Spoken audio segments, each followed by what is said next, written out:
Hello student, welcome to my channel Shravan lecturer. आज का ये वीडियो क्लास 10 साइंस के लिए सबसे ज्यादा इंपॉर्टेंट है। जितने भी स्टूडेंट 27 फरवरी को साइंस का पेपर देने वाले हैं, आज का ये वीडियो लास्ट तक जरूर देखना। इस वीडियो में हम लोग साइंस के बहुत सारे इंपॉर्टेंट क्वेश्चन देखेंगे जो आपके बोर्ड एग्जाम में 100% आएगा ही। ठीक है, बहुत सारे इंपॉर्टेंट क्वेश्चन है जो बोर्ड एग्जाम के लिए वेरी इंपॉर्टेंट है। ठीक है, जो हर साल आते हैं वो क्वेश्चन देखने वाले हैं। ठीक है, तो आज के इस वीडियो को लाइक करना, शेयर करना, अगर चैनल पे ना तो सब्सक्राइब भी कर लेना।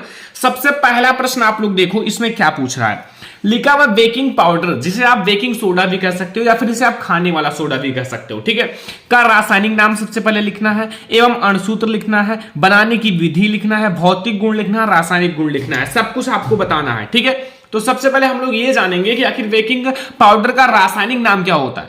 ठीक है, और रासायनिक सूत्र क्या होता है। तो बहुत ज्यादा इंपॉर्टेंट है। सबसे पहले आप ये समझो कि जो हमारा बेकिंग सोडा है उसका जो रासायनिक नाम होता है वो सोडियम बाइकार्बोनेट होता है। क्या होता है?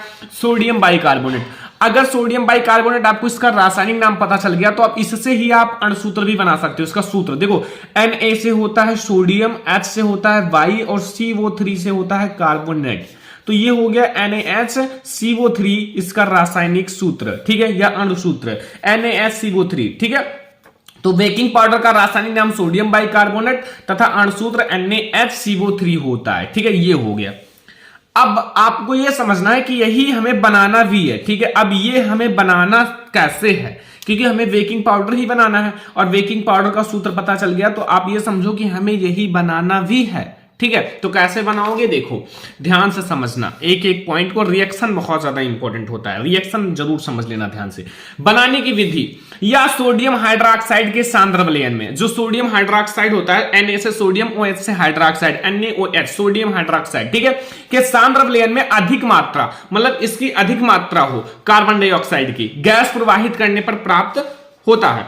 तो अब आप लोग इससे कैसे करोगे देखो, सबसे पहले हमने लिया NaOH, यानी कि हमारा हो गया सोडियम हाइड्रोक्साइड, एंड इसमें आपको CO2 प्रवाहित करना है। क्या प्रवाहित करना है? CO2। तो इसमें मैंने CO2 प्रवाहित कर दिया, तो CO2 प्रवाहित किया तो यहां हमें क्या मिलेगा?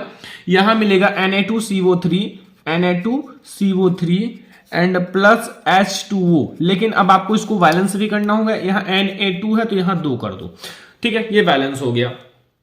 अब ध्यान से ये समझना है, अभी हमें ये चीज नहीं मिला, NaHCO3 नहीं मिला, केवल Na2CO3 मिला है, मतलब केवल सोडियम कार्बोनेट मिला है। लेकिन हमें बनाना क्या था? सोडियम बाइकार्बोनेट, और हमें कार्बन डाइऑक्साइड अधिक मात्रा में प्रवाहित करना है। तो अभी समझ लो एक ही बार प्रवाहित हुआ तो एक बार और प्रवाहित कर दो। ठीक है, तो ये जो आपको प्रोडक्ट मिला है इसको आप एक बार लो। तो यहां हमें Na2 मिला है, ठीक है, CO3 मिला है, प्लस H2O मिला है, एंड प्लस आपको CO2 कार्बन डाइऑक्साइड प्रवाहित करना है। ठीक है, अब अगर आपको यहां तक समझ में आ गया तो आपका रिएक्शन जो है वो खत्म हो चुका है। इतना आपको समझ में आ गया तो अब यहां 2 Na है तो 2 Na लगा देना। ठीक है, और HCO3 ये हमारा क्या हो गया? ये है सोडियम बाइकार्बोनेट, यही हमारा सोडियम बाइकार्बोनेट है और इसी को हमें बनाना भी था। सोडियम बाइकार्बोनेट तो ही बनाना था, तो सोडियम बाइकार्बोनेट हो गया। क्या दिक्कत है? ऐसे ही, और ऐसे एक और रिएक्शन आप बना सकते हो, ऐसे भी बना सकते हो। सोडियम बाइकार्बोनेट के जलीय विलयन में कार्बन डाइऑक्साइड गैस प्रवाहित करने पर सोडियम बाइकार्बोनेट प्राप्त होता है। ठीक है, सोडियम कार्बोनेट के जलीय विलयन में H2O जलीय विलयन है, या फिर आप ये कई तरीका होता है बनाने का, कई तरीका होता है। ठीक है, ये तो मैंने बहुत सरल तरीका बताया कि आप एक बार में समझ जाओ, और वेरी इंपॉर्टेंट क्वेश्चन है, बोर्ड एग्जाम में हर साल आते हैं, तो इसलिए आप लोग इसको ध्यान से जरूर समझना। देखो, अब हम लोग समझेंगे भौतिक गुण। भौतिक गुण में नंबर फर्स्ट गुण है कि यह हल्के सफेद रंग का क्रिस्टलीय पदार्थ होता है। देखो, जो खाने वाला सोडा होता है वो हल्के सफेद रंग का, ये सफेदी रंग का होता है, और ये हमारा क्रिस्टलीय पदार्थ है। ठीक है, ये समझ में आ गया ना पॉइंट नंबर फर्स्ट। सेकंड है कि जल में अल्प विलेय है, बिल्कुल नहीं घुल जाता एक में कि एकदम जल में घुल जाए, नहीं, वो ऐसे ऐसे मतलब एकदम अल्प विलेय है। ठीक है, थोड़ा घुलेगा और पूरा नहीं घुलेगा। इसका जलीय विलयन जो होता है वो अम्लीय होता है। इसका जलीय विलयन अम्लीय होता है क्योंकि इसमें हाइड्रोजन आयन पाया जाता है। ठीक है, अब हाइड्रोजन आयन इसमें है तो भाई अम्लीय होगा ही। ठीक है, तो ये हमारा हो गया भौतिक गुण। अब आप लोगों को मैं समझाता हूं कि इसका रासायनिक गुण क्या है। ठीक है, रासायनिक गुण समझना बहुत ज्यादा जरूरी है, क्योंकि भौतिक गुण अगर आपको समझ में आ गया तो रासायनिक गुण भी भी बहुत आसानी से समझ में आ जाएगा। देखो सबसे पहले आप रासायनिक गुण में फर्स्ट रासायनिक गुण समझना कि इसको गर्म करने पर, मतलब जो हमारा है इसको सोडियम बाइकार्बोनेट जो है उसको गर्म करने पर यह सोडियम कार्बोनेट में टूट जाता है, सोडियम कार्बोनेट में टूट जाता है तथा CO2 गैस निकलती है, तथा जो हमारा CO2 गैस है, कार्बन डाइऑक्साइड गैस है, वो बाहर निकलती है। ठीक है, कहने का मतलब अगर मैंने 2NaH यानी कि सोडियम बाइकार्बोनेट लिया CO3, तो अगर हमने इसको गर्म किया, क्या किया, इसको मैंने क्या किया, गर्म किया। ठीक है, यहां ऊपर लिख दो गर्म करने पर, ताकि पता रहे रिएक्शन में, गर्म करने पर। अब इसको अगर आपने गर्म किया तो कह रहा है कि सोडियम कार्बोनेट, जो सोडियम कार्बोनेट है यानी कि Na2CO3 सोडियम कार्बोनेट तथा जल में टूट जाता है H2O। ठीक है, जल और प्लस हमें CO2 गैस बाहर निकल जाएगी, ये गैस बाहर। बस इतना सा रिएक्शन समझना है। गर्म किया तो फिर हमें पता चल गया। ठीक है, ये रिएक्शन जो है इसका उल्टा है, देख लो इसका हमारा उल्टा है इस चीज को, मतलब ये जो मिला है नहीं, हाँ ये वाला। ठीक है, यहां हमें प्लस CO2 है ना। ठीक है, तो अगर आप इसको देखो, ये चीज, ये वाला, ये चीज यहां पीछे मिला है और ये जो मुझे मिला था ये आगे मिला है, बस। ठीक है, ये इसका उल्टा है सेम। अगला देखो, या तनु अम्लों के साथ क्रिया करके लवण जल तथा कार्बन डाइऑक्साइड गैस निकालती है। तनु अम्ल के साथ क्रिया करा दो, तनु अम्ल का मतलब चाहे आप कोई भी अम्ल ले सकते हो, HCl ले सकते हो, H2SO4 ले सकते हो, सब कुछ जो आपको तनु अम्ल है।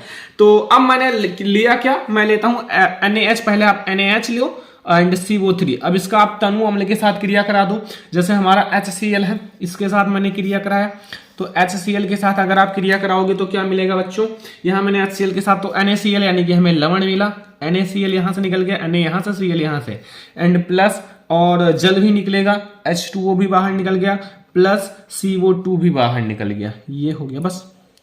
तो ये आप लोगों को काफी अच्छे से समझ में आ गया। ठीक है, कोई दिक्कत, कोई कंफ्यूजन नहीं होगा। और तनु अम्ल के साथ मैंने क्रिया करा दिया और आप लोगों को समझ में आ गया। ये हमारा हो गया पूरा बेकिंग पाउडर या बेकिंग सोडा बनाने की विधि, रासायनिक गुण, भौतिक गुण एंड रासायनिक सूत्र, अणुसूत्र, सब कुछ। ठीक है, इतना आपको लिख कर आना है, तभी आपको बोर्ड एग्जाम में फुल मार्क्स मिलेगा। ठीक है, तो हमारा पहला मोस्ट इंपोर्टेंट लॉन्ग क्वेश्चन है, बोर्ड एग्जाम में लॉन्ग क्वेश्चन में ये आता है। ठीक है, अब हम लोग दूसरा इंपोर्टेंट क्वेश्चन देखेंगे।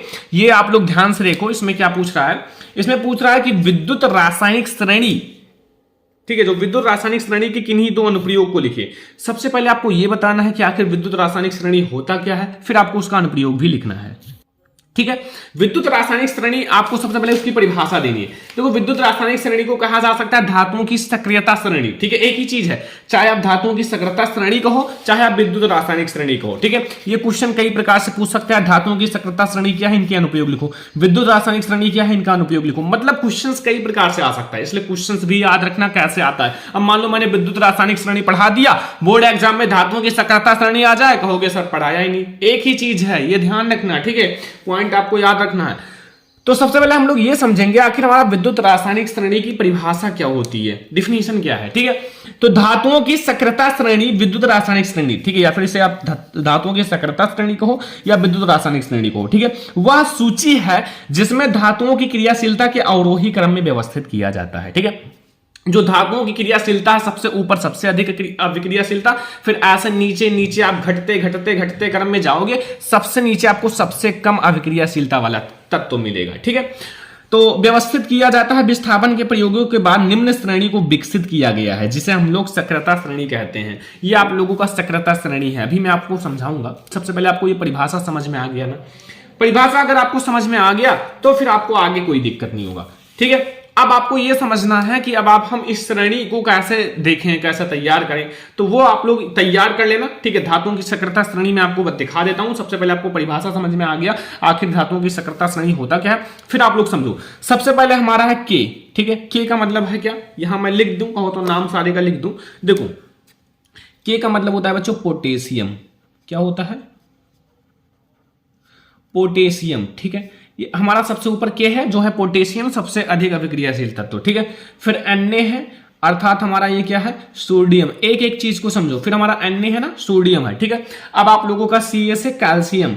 एक एक पॉइंट को समझ लो ताकि आपको बोर्ड एग्जाम में कोई दिक्कत ना हो। अगर आपको दिक्कत होगा तो फिर ये आप लोग ध्यान से समझ लो। ठीक है, कोई दिक्कत ही नहीं होगा। फिर Mg से होगा मैग्नीशियम।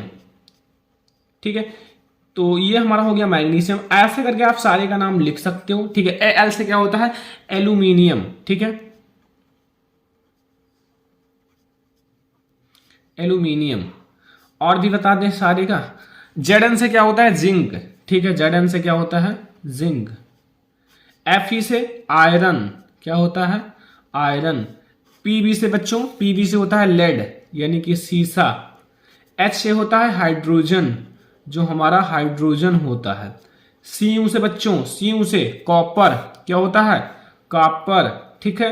एच जी से क्या होता है, सीयू से तो कॉपर हो गया, एच जी से हमारा मरकरी, ठीक है, या फिर पारा कह सकते हो, ठीक है, एच जी से मरकरी। ए जी से बच्चों, ठीक है, ए जी से क्या होता है, सिल्वर। एंड ए यू से क्या होगा, गोल्ड, यानी कि सोना, गोल्ड। बस ये आप लोगों को नाम पता चल गया।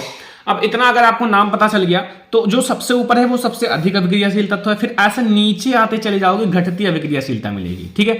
फिर ऐसे सबसे नीचे आओगे तो सबसे कम अभिक्रियाशीलता मिलेगी। अब एक बात याद रखना, जो हाइड्रोजन के नीचे वाले तत्व हैं, ये हाइड्रोजन के नीचे का तत्व है, वो अम्ल में से हाइड्रोजन विस्थापित नहीं कर पाएंगे, ठीक है, क्योंकि ये जो है अम्ल से कम अभिक्रियाशील है, मतलब हाइड्रोजन से कम अभिक्रियाशील है। और जो ऊपर वाले हैं ये सब अम्ल में से हाइड्रोजन विस्थापित कर लेंगे, ठीक है। ऐसे क्वेश्चंस आते हैं बोर्ड एग्जाम में, रिएक्शन भी आता है, तो इसलिए मैं आप लोगों को सोचा कि समझा दें। तो ये जो हाइड्रोजन के ऊपर है ये अम्ल में से हाइड्रोजन विस्थापित कर लेंगे, और जो हाइड्रोजन के नीचे है वो अम्ल में से हाइड्रोजन विस्थापित नहीं कर पाएंगे, ठीक है।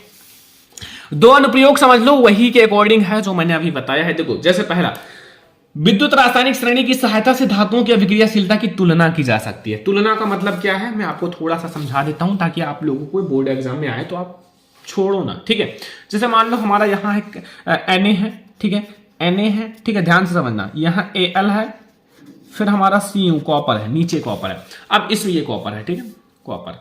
अब इसमें अगर एक बात पूछ लिया जाए कि निम्न में सबसे अधिक अभिक्रियाशील तत्व कौन सा है, तो क्या बताओगे, क्या बताओगे, Na है ना। क्यों, अब कारण पूछ ले, क्योंकि ये धातुओं की सक्रियता श्रेणी में Al और Cu के ऊपर स्थित है। और सबसे कम अभिक्रियाशील पूछ ले तो Cu, क्यों, क्योंकि ये धातुओं की सक्रियता श्रेणी में Na और Al के नीचे स्थित है। बस हो गया। तो ऐसे आपके बोर्ड एग्जाम में ऐसे क्या किया जा सकता है, धातुओं की सक्रियता श्रेणी के अनुसार हम लोग इसकी तुलना कर सकते हैं। विद्युत रासायनिक श्रेणी की सहायता से धातुओं की अभिक्रियाशीलता की तुलना की जा सकती है, ठीक है। अगला देखो, सेकंड नंबर, कि विद्युत रासायनिक श्रेणी की सहायता से विभिन्न धातुओं द्वारा अम्लों में से हाइड्रोजन विस्थापित करने की क्षमता की जानकारी होती है, ठीक है। मतलब ये कह रहा है कि जो हमारा विद्युत रासायनिक श्रेणी है इसकी सहायता से हम ये पता कर सकते हैं कि धातुओं द्वारा अम्ल विस्थापित होगा, अम्ल में से हाइड्रोजन विस्थापित कर पाएगा या नहीं, ठीक है। इससे अगर ज्यादा अभिक्रियाशील होगा तो कर लेगा, कम अभिक्रियाशील होगा तो नहीं कर पाएगा। बस इतनी सी बात समझना है और आप लोगों को समझ में भी आ गया होगा। तो ये क्वेश्चन नंबर सेकंड तो बहुत अच्छे से समझ में आ गया होगा। क्वेश्चन नंबर थर्ड, अब आप लोग देखो, क्वेश्चन नंबर 3 जो आपके बोर्ड एग्जाम के लिए वेरी इंपॉर्टेंट है बच्चों। ये बहुत ही ज्यादा इंपॉर्टेंट क्वेश्चन है, इसका रिएक्शन बहुत ही ज्यादा हार्ड है, इंपॉर्टेंट है, क्योंकि अगर आप इसको ध्यान से समझोगे तभी समझ पाओगे। देखो, परिभाषा में कुछ भी नहीं है, 2-3 लाइन 4 लाइन का है और बहुत आसान है, ठीक है। अगर बोर्ड एग्जाम की कॉपी में 2-3 लाइन में आ जाएगा, लेकिन इसका रिएक्शन थोड़ा सा हार्ड है, ठीक है। तो साबुनीकरण पर संक्षिप्त टिप्पणी लिखिए। बच्चों, साबुनीकरण पर भी टिप्पणी आता है, एंड आप लोगों को बहुत सारी चीजें पता होंगे। प्रतिस्थापन अभिक्रिया पर भी टिप्पणी आता है, ठीक है, प्रतिस्थापन अभिक्रिया पर भी टिप्पणी आता है। स्मिट अभिक्रिया पर भी टिप्पणी आता है, ठीक है। किडमन पर भी टिप्पणी आता है। तो भाई ये सब तैयार कर लो, क्योंकि बोर्ड एग्जाम में आएगा, साबुनीकरण पर आता ही है। और कुछ चीजों पर आता है जो आप लोग तैयार कर लेना, जैसे हमारा संयोजन अभिक्रिया पर टिप्पणी आ जाता है, एंड वियोजन पर भी कभी कभी आ जाता है, ठीक है। एंड ऐसा करके बहुत सारी चीजें हैं। एस्टरीकरण पर टिप्पणी आ जाता है। एस्टरीकरण पर देखो, जो चैप्टर नंबर 4 है कार्बन तथा उनकी यौगिक, उसमें से टिप्पणी बहुत ही ज्यादा आता है। तो ये सब थोड़ा सा ध्यान रखना, ठीक है। तो हम लोग साबुनीकरण देखने वाले हैं जो सबसे ज्यादा इंपॉर्टेंट है। तो साबुनीकरण पर संक्षिप्त टिप्पणी लिखिए, ठीक है। तो इसमें करना क्या है, उच्च अणुभार वाले, जिसका अणुभार जो होता है वो उच्च होता है, सबसे ज्यादा होता है। मोनोकार्बोक्सिलिक अम्लों के सोडियम तथा पोटेशियम लवण, जो सोडियम होता है Na, सोडियम एवं पोटेशियम लवण साबुन कहलाते हैं, ठीक है। और ये तेलों और वसाओं के तनु NaOH या KOH द्वारा जल अपघटन से प्राप्त किए जाते हैं। ये जो हमारे वसा होते हैं, तेलों वसाओं के तनु NaOH व KOH, NaOH का मतलब क्या होता है? Sodium hydroxide. KOH का मतलब होता है पोटेशियम हाइड्रोक्साइड द्वारा जल अपघटन से प्राप्त किया जाता है और इस क्रिया को हम लोग साबुनीकरण कहते हैं। चाहे आप NaOH ले लो रिएक्शन में, चाहे आप KOH ले लो, कोई दिक्कत नहीं है, ठीक है। तो अब आप लोग यहां थोड़ा सा समझना रिएक्शन, ठीक है। साबुन बनाने की रासायनिक अभिक्रिया, साबुन बनाने की जो रासायनिक अभिक्रिया है वो समझना। तो सबसे पहले हम लोग यहां सूत्र लिखेंगे ट्राइस्टेरिन वसा का, ठीक है। तो चलो मैं आपको लिख कर समझाता हूं। यहां क्या है कि CH2 OCO C17 H35, CH2 OCO C17 H35। फिर आपको कार्बन कार्बन के नीचे बॉन्ड लगाना है, सिंगल बॉन्ड। फिर यहां CH है OCO C17 H35, ठीक है। इतना समझ में आया। अब ऊपर वाला सेम नीचे लिख दो, CH2 OCO C17 H35, ठीक है। अब आप लोग यहां ध्यान से समझना, यहां हम लोग लेंगे, देखो अब यही आपको पॉइंट समझना है। यहां आप 3NaOH लेना है या फिर आप 3KOH भी ले सकते हो। मैंने क्या कहा है, चाहे आप सोडियम हाइड्रोक्साइड लो या पोटेशियम हाइड्रोक्साइड लो, कोई दिक्कत नहीं है, ठीक है। ये पॉइंट समझना पड़ेगा। तो इतना आपको समझ में आ गया। अब रिएक्शन क्या मिलेगा, अभी मैं आपको नाम सारे का बता दूंगा, चिंता मत करो। देखो यहां से हम लोग लेंगे CH2, देखो यहां से हम लोग क्या लेंगे CH2 और यहां से OH, ठीक है।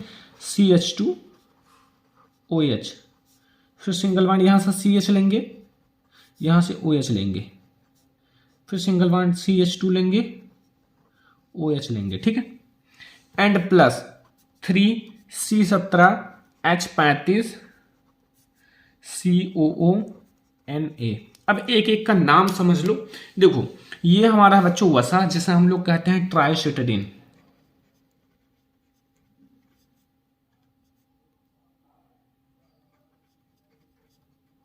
या फिर इसे आप ब्रैकेट में वसा लिख देना, ठीक है। इसका नाम तो सभी लोग जानते हो, सोडियम हाइड्रोक्साइड, ठीक है। ये हमारा है ग्लिसरॉल, क्या है ग्लिसरॉल। और ये हमारा है सोडियम सिट्रेट या फिर हमारा साबुन, साबुन लिख दो डायरेक्ट, साबुन यही है, ठीक है। साबुन का फार्मूला याद कर लेना अगर बोर्ड एग्जाम में। बस ये हमारा हो गया साबुनीकरण पर संक्षिप्त टिप्पणी, ठीक है। समझ में आ गया ना, कोई दिक्कत कोई कंफ्यूजन नहीं होगा, क्योंकि बहुत ही ज्यादा इंपॉर्टेंट क्वेश्चन है। अगर बोर्ड एग्जाम में आए तो लिख कर आना, छोड़ कर मत आना, क्योंकि बोर्ड एग्जाम में आएगा जरूर। और अगर आप लोग छोड़ कर आओगे तो फिर समझ लो आपका छूट जाएगा नंबर। अगला देखो स्टूडेंट, बायोलॉजी से हमारा क्वेश्चन आ गया। बायोलॉजी का लॉन्ग का सबसे इंपॉर्टेंट क्वेश्चन है मेंडल का, ठीक है। मेंडल का नियम अलग अलग पूछा जा सकता है। लॉन्ग क्वेश्चन में तो यार रिकॉर्ड तोड़ चुका है आने का, मतलब 7 नंबर में। और हाँ ये याद रखना कि अलग अलग भी पूछा जा सकता है, तो इसलिए थोड़ा सा अच्छे से तैयार करना है, ठीक है। मान लो प्रभाविता का नियम बताओ 2 नंबर में, पृथक्करण का नियम बताओ, स्वतंत्र अभिवन का नियम बताओ, तो फिर आप लोगों को पता होगा तभी तो कर पाओगे, ठीक है। तो वही पता तो अभी आप लोगों को चल ही जाएगा बहुत अच्छे से, कोई दिक्कत नहीं होगा। तो चलो मैं आपको एक एक नियम को समझाता हूं। तो आपके बोर्ड एग्जाम में पूछ सकता है कि मेंडल के अनुवांशिकता का नियम लिखिए, ठीक है। जो मेंडल ने अनुवांशिकता का नियम दिया था, ये ध्यान से समझना, क्वेश्चन ये कई प्रकार से आता है, एक ही तरह से नहीं आता, क्योंकि ये आपका क्वेश्चन बहुत ही ज्यादा इंपॉर्टेंट है। तो आ सकता है मेंडल के अनुवांशिकता का नियम लिखिए, मेंडल के वंशागति का नियम लिखिए, मेंडल के प्रभाविता का नियम लिखिए, ठीक है। ऐसे बहुत सारे टाइप से क्वेश्चन ये आ सकते हैं। तो सबसे पहले हम लोग ये समझेंगे कि मेंडल ने कितना नियम दिया था। तो मेंडल ने बच्चा 3 नियम दिया था। पहला प्रभाविता का नियम, पृथक्करण का नियम, स्वतंत्र अभिमन का नियम, ठीक है। 3 नियम दिया था और इन्होंने मटर के पौधे को चुना था। किसको चुना था? मटर का पौधा। मटर के पौधे का रासायनिक नाम, सॉरी आपका वैज्ञानिक नाम होता है जो आपका पायसम सटाइवम, ठीक है। ये सारी चीजें याद रखना एक एक पॉइंट को, ताकि बोर्ड एग्जाम में आए तो लिख कर आना।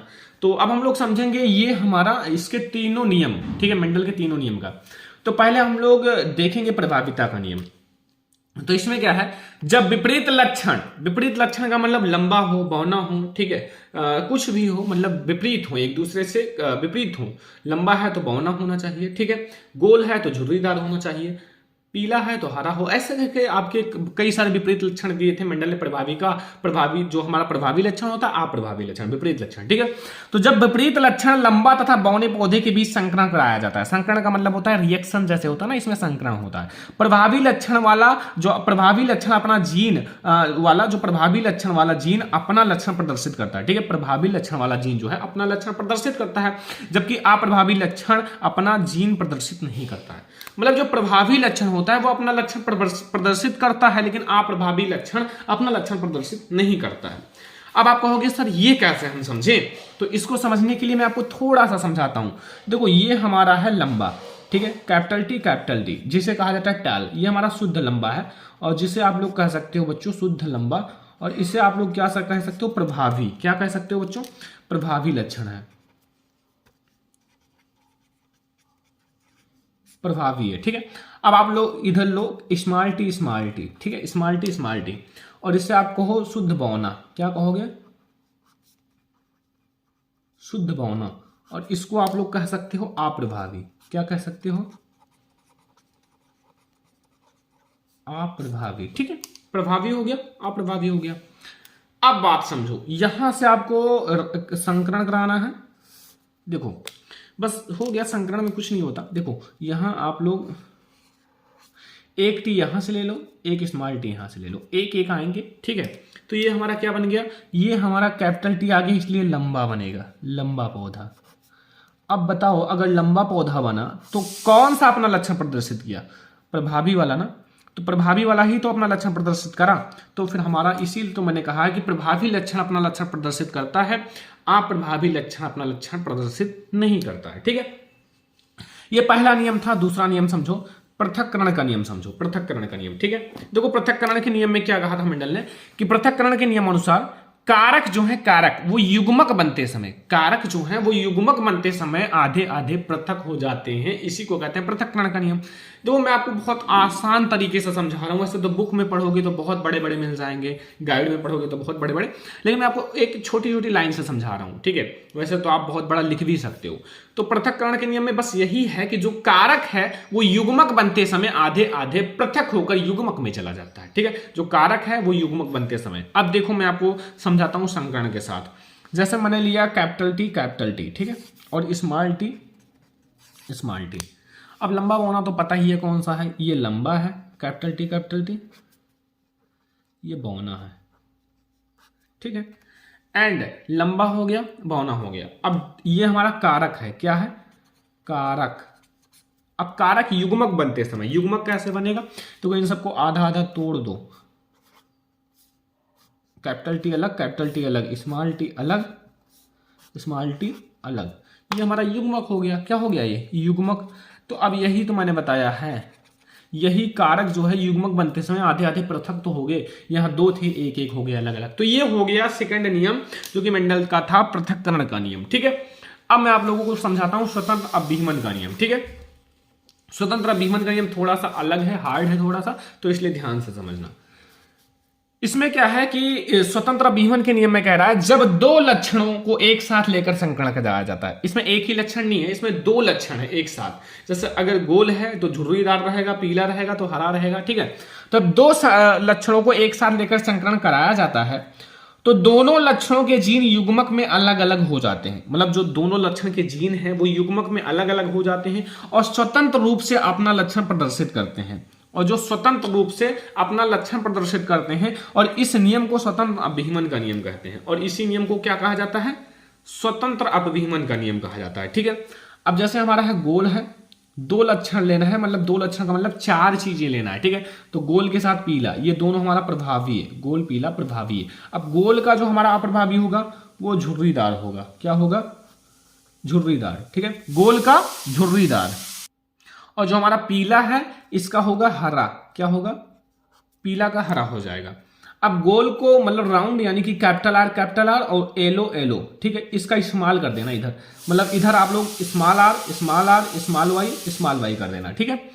अब देखो यहां से आप एक आर, ठीक है, कैपिटल आर ले लो और एक कैपिटल वाई, ठीक है, एक एक लेना है। और इधर आप लोग एक स्मॉल आर ले लो, एक स्मॉल वाई ले लो, ठीक है। अब इन दोनों को एक साथ संकरण कराओ। देखो अब यहां हमारा क्या होगा, इन दोनों को एक साथ कर लो, इधर हमारा एक कैपिटल आर मिलेगा, एक कैपिटल देखो स्मॉल आर, एक कैपिटल वाई, एक स्मॉल वाई, और ये भी हमें क्या मिला, प्रभावी ही, गोल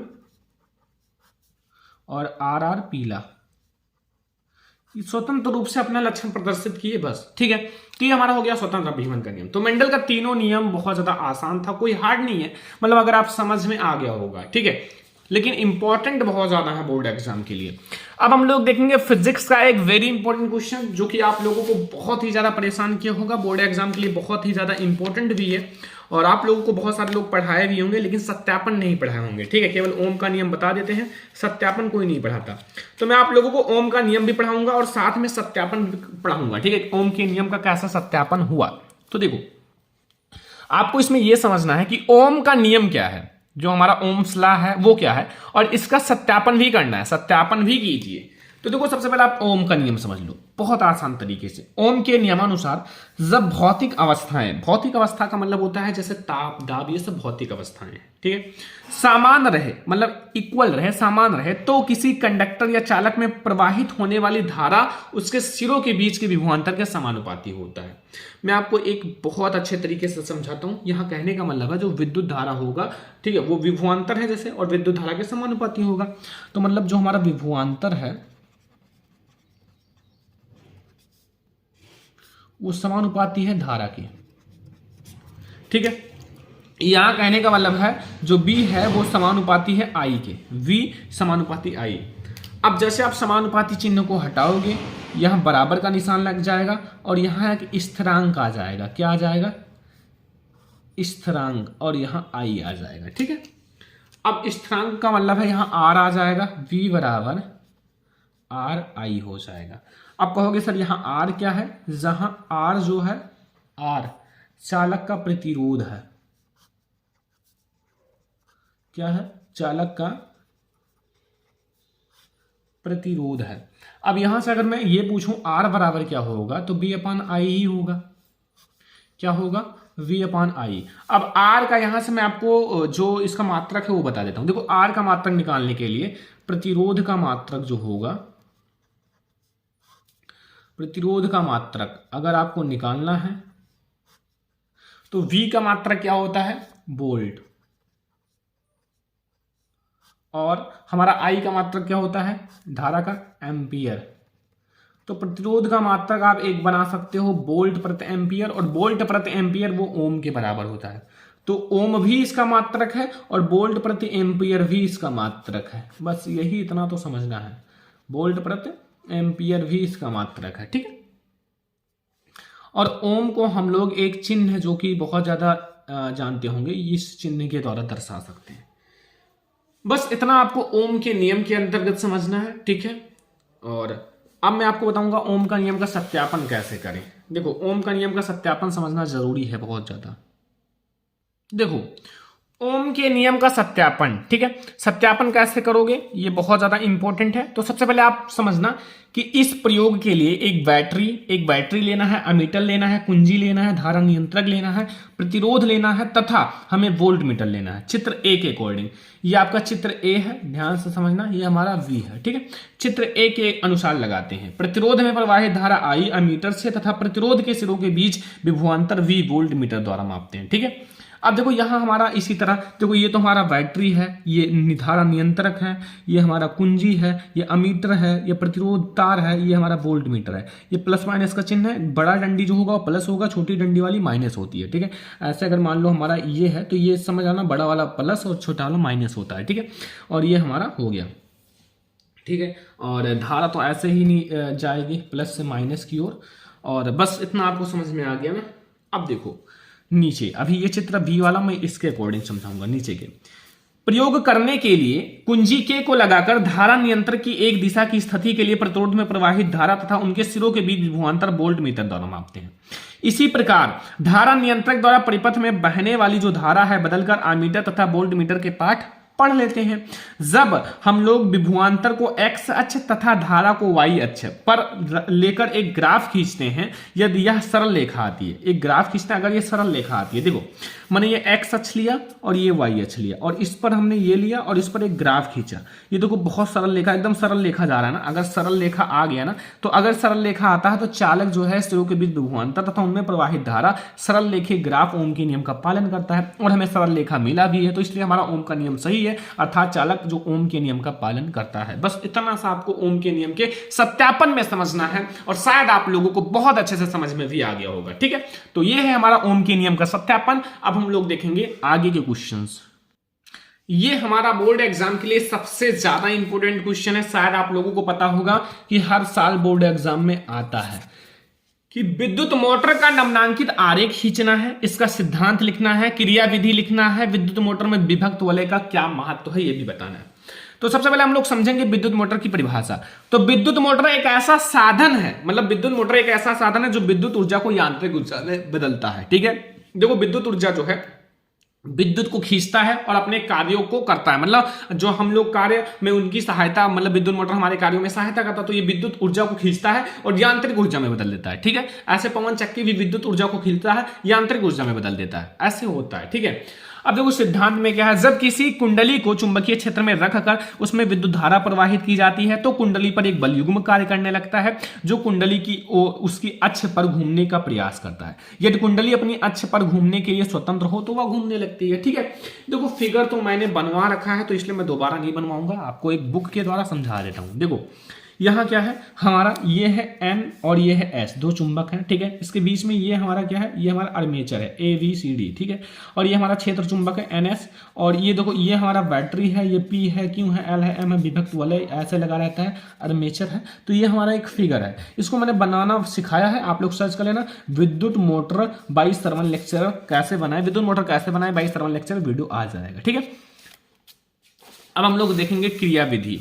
तो जब बैटरी से कुंडली में विद्युत धारा प्रवाहित करते हैं तो फ्लेमिंग के बाएं हाथ के नियम से कुंडली की भुजाएं AB और CD पर बराबर बल लगता है, AB पर बराबर, CD पर बराबर। ठीक है, मतलब ABCD, A है, V है, C है, D है, तो AB बराबर CD पर बराबर। ठीक है, परंतु विपरीत दिशा में बल लगते हैं। ये जो है बल एक युग्म बनाते हैं, जब विपरीत दिशा में तो वो उधर से खींचेंगे, इधर से तो एक बल युग्म बना लेती है। ठीक है, जिसके कारण कुंडली दक्षिण आवर्त दिशा में घूमने लगती है।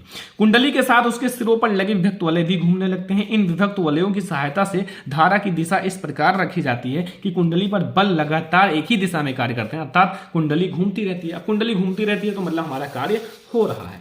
अब आप लोगों को बताता हूं विभक्त वलय का महत्व। विभक्त वलय जो है का कार्य कुंडली में प्रवाहित धारा की दिशा को बदलना है। जब कुंडली धारा चक्कर जो है आधा चक्कर पूर्ण कर लेती है तो विभक्त वलयों का पुरुषों से संबंध जो है संपर्क समाप्त हो जाता है और विपरीत पुरुषों से संपर्क जुड़ जाता है। इसके फलस्वरूप कुंडली में धारा की दिशा सदैव इस तरह बनी रहती है, कुंडली एक ही दिशा में घूमती रहती है। ठीक है, तो ये मैंने आपको बता दिया साइंस के मोस्ट इंपॉर्टेंट क्वेश्चन। बहुत सारे क्वेश्चंस मैंने आपको बताया और भी आप लोगों के क्वेश्चन साइंस के आने वाले हैं जो आपके बोर्ड एग्जाम के लिए वेरी इंपॉर्टेंट है। तो ये सारा क्वेश्चन पहले तैयार कर लेना ताकि आप लोग बोर्ड एग्जाम में बेस्ट स्कोर कर सको। और भी क्वेश्चन मैं आप लोगों के लिए लाऊंगा, लेकिन ये सारे क्वेश्चन पहले तैयार कर लो ताकि आप लोग बोर्ड एग्जाम में धुआं कर दो। ठीक है, तो इस वीडियो को सारे बच्चे लाइक करना, शेयर करना, चैनल करना, सब्सक्राइब भी कर लेना। हम लोग ऐसे ही और बहुत सारी वीडियोज लाएंगे, मैराथन वीडियो आने वाली है साइंस का, ताकि आप लोग बोर्ड एग्जाम में बहुत अच्छा मार्क्स लाओ। तो चलो हम लोग मिलते हैं नेक्स्ट इंपॉर्टेंट वीडियो में, तब तक के लिए धन्यवाद।